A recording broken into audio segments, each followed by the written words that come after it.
बिस्मिल्लाहिर्रहमानिर्रहीम। अस्सलाम वालेकुम नाज़रीन। हमारे इस वीडियो चैनल का एक सेगमेंट है जिसके अंदर हम मुख्तलिफ जो केस लॉज हैं, जो हाई कोर्ट या सुप्रीम कोर्ट ने जो अहम फ़ैसले किए हैं, उनको हम यहाँ पे डिस्कस करते हैं ताकि जो नौजवान वकला हैं उनका फ़ायदा हो सके, उनको ज़रूरत के मुताबिक उसमें से मटेरियल मिल सके, और जो आम आदमी है जो लिटिगेशन में जाता है उसको ये समझ नहीं आती कि उसको ये केस करना चाहिए कि नहीं करना चाहिए, इसमें उसका फ़ायदा है या नुकसान है। तो ये दोनों सूरतों में ये वकला के लिए भी बहुत अहम सेगमेंट है और आम आदमी के लिए। तो ऐसी वीडियोस को आप एंड तक ज़रूर देखिएगा और इंशाल्लाह आपको इसका बहुत फ़ायदा होगा।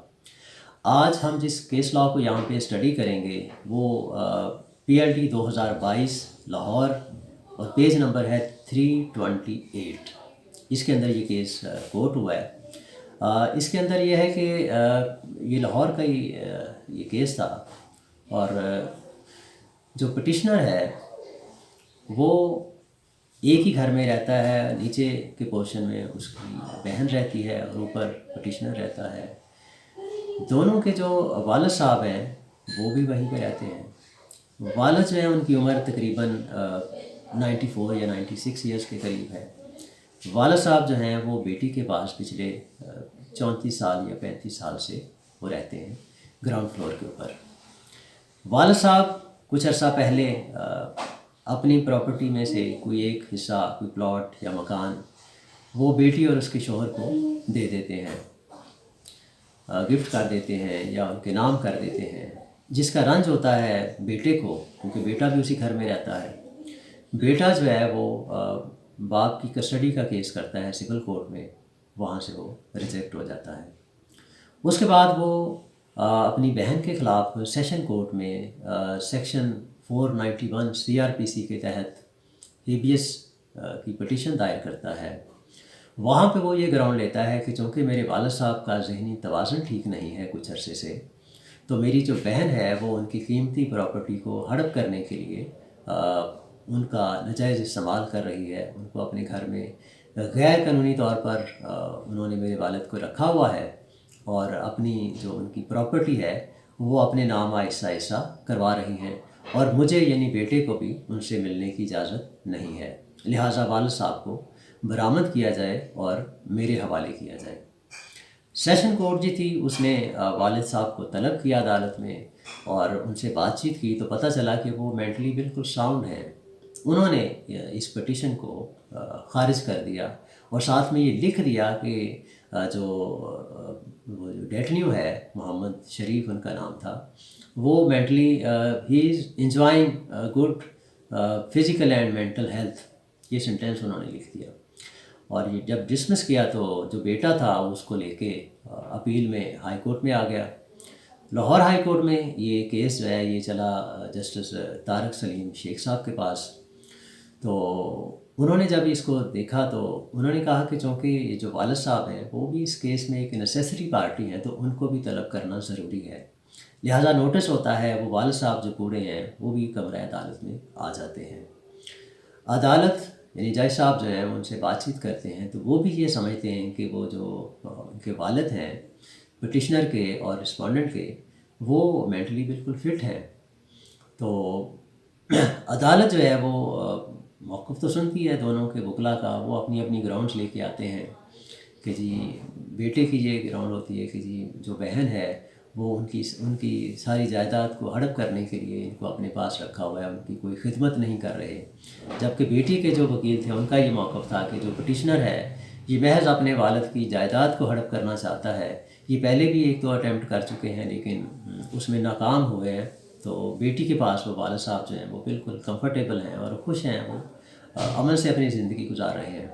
अदालत ने जब वो वालिद साहब को बुलाया, मोहम्मद शरीफ साहब को, उनसे बातचीत की तो अदालत ने भी ये महसूस किया कि वो मेंटली बिल्कुल फ़िट हैं और उनमें किसी किस्म का कोई डिसऑर्डर नहीं है। तो अदालत एट द एंड इस नतीजे पर पहुंची कि जो बेटा है वो वालिद साहब की जायदाद को हड़प करने के लिए ये सारा कुछ कर रहा है। तो उसको पिटिशन वापस लेने के लिए भी इनडायरेक्टली कहा गया लेकिन ऐसा ना हो सका। तो एट दी एंड जो अदालत है उन्होंने फिर जो CPC का सेक्शन 35 और 35A है उसके तहत जो पटिशनर है उसको 2 लाख रुपए जुर्माना किया। और ये अदालत ने ये जजमेंट थी उनकी कि जो बेटी है वो भी जो उसके पास जो वालिद है वो रह सकता है, वो उसका हक है, वो लीगल हेयर है बाप की, और उसके ख़िलाफ़ हेबियस की जो पटिशन है वो फाइल नहीं की जा सकती। ये बड़ी इंटरेस्टिंग चीज़ है कि बेटा या बेटी जो है उसके ख़िलाफ़ वालिदैन के हवाले से हेबियस पटिशन दायर नहीं की जा सकती। और अदालत ने 2 लाख रुपए जुर्माना किया और साथ में ये हुक्म दिया जो डिप्टी कमिश्नर हैं लाहौर के कि आप जो है आप इसको मेक श्योर करें कि 90 डेज़ के अंदर अंदर पटिशनर जो है ये जो फ़ाइन की रकम है वो अपने वालिद को पे करे, और अगर वो वालिद साहब किसी भी वजह से इस जुर्माने को एक्सेप्ट करने से इनकार करें तो ये रकम जो 2 लाख की है इसको शौकत खानम हॉस्पिटल में जमा करवाएं और उसकी रसीद जो है वो रजिस्ट्रार के थ्रू अदालत के अंदर जमा करवाई जाए। तो ये बड़ा इंटरेस्टिंग केस था। तो इसमें जो वकला के लिए जो एक लेसन था वो ये था कि जब आपके पास इस तरह का केस आता है और आप उसको समझते हैं कि ये मेरिट पे केस बनता नहीं है, तो हमें चाहिए कि हम क्लाइंट को सीधी बात बताएं कि आपका ये केस नहीं बनता, ये रिट पटिशन मेरिट पे नहीं बनती है, ये खारिज हो सकती है, इसमें आपको जुर्माना हो सकता है। लेकिन बदकिस्मती से हम थोड़ी सी फ़ीस के लिए हम फौरी तौर पर कहते हैं कि जी यस हम ये पटिशन या रिट पटिशन दायर कर सकते हैं और आपको हम इंसाफ दिलाएंगे, आप ये कर देंगे वो कर देंगे, और एट दी एंड आप खुद भी जो वकील है उनको भी एम्बेरसमेंट होती है और क्लाइंट को भी ये भारी जुर्माना हुआ। ये मेरा ख्याल है कि हालिया जो बरसों में ये हैवी फ़ाइन किया गया ताकि इस तरह की जो पटिशन्स हैं और उनको डिस्करेज किया जा सके।